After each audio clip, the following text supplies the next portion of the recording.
News 28 मराठीमध्ये आपले स्वागत आहे। आजच्या मोठ्या बातम्यांबद्दल बोलूया। सेलू तालुक्यात मतदार याद्यांचा विशेष सखोल पुनरीक्षण कार्यक्रम वेगात। भारत निवडणूक आयोगाच्या निर्देशानुसार सेलू तालुक्यात मतदार याद्यांचा विशेष सखोल पुनरीक्षण SIR कार्यक्रम 2026 अत्यंत वेगाने राबविण्यात येत आहे। या पार्श्वभूमीवर दिनांक 8 जुलै बुधवार रोजी दुपारी 12 वाजता सेलू येथील मतदार नोंदणी अधिकारी श्री शैलेश लाहोटी यांच्या अध्यक्षतेखाली सर्व राजकीय पक्षांचे प्रमुखांची एक महत्त्वपूर्ण बैठक संपन्न झाली। या बैठकीत मार्गदर्शन करताना उपविभागीय अधिकारी शैलेश लाहोटी यांनी सांगितले की निवडणूक आयोगाने 14 मे 2026 रोजी हा विशेष पुनरीक्षण कार्यक्रम घोषित केला असून 30 जून 2026 पासून सर्व BLO मार्फत मतदारांना एन्युमरेशन फॉर्म वितरित व डिजिटाइज करण्याचे काम सुरू आहे। या मोहिमेत पारदर्शकता आणि अचूकता राखण्यासाठी सर्व राजकीय पक्षांनी सहकार्य करावे असे आवाहन त्यांनी केले। सेलू तालुक्यांतर्गत एकूण 165 मतदार यादी भाग असून एकूण मतदारांची संख्या 1,45,592 इतकी आहे। आतापर्यंत त्यापैकी 48,322 33% मतदारांना फॉर्म वितरित करण्यात आले असून 15,532 10.66% फॉर्मचे डिजिटायझेशन पूर्ण झाले आहे।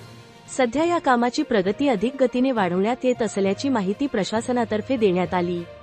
पुनरीक्षण कार्यक्रम सुचारू रूपात पार पाडण्यासाठी शहरी व ग्रामीण भागासाठी विशेष अधिकाऱ्यांची नियुक्ती करण्यात आली आहे। शहरी भाग 4 अधिकारी डॉ. शिवाजी मगर, तहसीलदार सेलू महेश गायकवाड, मुख्याधिकारी सेलू गजानन इनामदार, तहसीलदार संदीप तायडे, सहायक निबंधक सेलू। ग्रामीण भाग 7 अधिकारी श्री उदय जाधव, गटविकास अधिकारी जयश्री कोल्हे, तहसीलदार निवडणूक कठाळू जाधव, उपअभियंता पाणी पुरवठा गजानन वाघमारे, गट शिक्षणाधिकारी गुलाब शिंदे, तालुका कृषी अधिकारी विजय काकडे, उपविभागीय अधिकारी गुणनियंत्रण बळीराम माने, उपविभागीय अभियंता सा उपविभाग सेलू। या बैठकीदरम्यान स्पष्ट करण्यात आले की ज्या मतदारांचे आधीचे फोटो व्यवस्थित व स्पष्ट आहेत त्यांचे नवीन फोटो घेण्याची आवश्यकता नाही।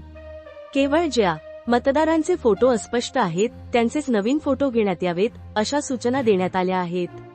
जर कोणत्याही BLO संदर्भात किंवा गावातील नागरिकांच्या काही तक्रारी अथवा अडचणी असतील तर त्यांनी थेट उपविभागीय अधिकारी कार्यालयाशी संपर्क साधून अवगत करावे असेही बैठकीत स्पष्ट करण्यात आले।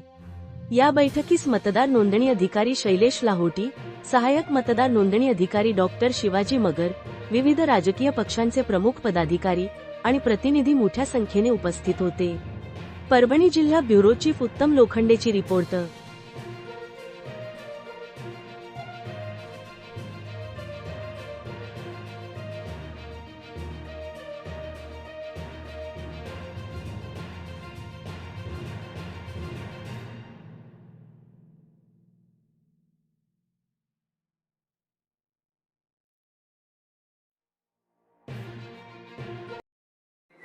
स्तरावर BLOना काही अडचणी येत असतील घर शोधण्यासाठी किंवा बाकी लोक काही भेटत असतील तर त्या बाबतीमध्ये आपण सर्वांनी पुढाकार घ्यावा। कारण जे आपण मला सांगितलं तर त्यामुळे BLOना सांगून माणसापुरतं काम आपण वाढवलेलं आहे। तिथे कुठं आपल्याला वाटेल की एखादं BLOचं काम कमी आहे आपण तिथंच मला तहसीलदार साहेबांना मेसेज करा, फोन करा की इथल्या BLOचं काम कमी आहे किंवा त्याही BLOना आम्ही सूचना दिल्या कालच की राजकीय पक्षाचे प्रतिनिधी कोणत्याही राजकीय पक्षाचे जे आपले 11 नोंदणीकृत आहेत त्या सर्व राजकीय पक्षाचे BLO जे नेमलेले आहेत ते आपल्याला आपल्यासोबत राहू शकतात, आपल्यासोबत प्रत्येक ठिकाणी बसू शकतात, फिरू शकतात। त्यांना DCI कडून त्याची परवानगी आहे पुन्हा ते देखील आम्ही पुन्हा खाली त्या लोकांपर्यंत पोहोचले त्यांच्या एरियावरनं दाखवलं। जिल्हाधिकारी सरांनी देखील कालच्या मीटिंगमध्ये सर्व एरियावरनं पूर्ण जिल्ह्यात सर्व एरियावरनं दिलेली आहे। पुढं शिक्षकांच्या शाळेचा प्रश्न आहे त्या बाबतीत देखील आम्ही बोललो। अंगणवाडी सेविका असेल किंवा आशा वर्कर असतील, ग्रामसेवक रेशन तरी काही लोक सहाय्यक म्हणून आपण दिलेले आहे। ते बऱ्याच ठिकाणी थोडंसं कमी सहकार्य करतात त्या बाबतीत देखील आपली वरिष्ठ खाली पण समस्या दिलेला आहे। तर बैठकचा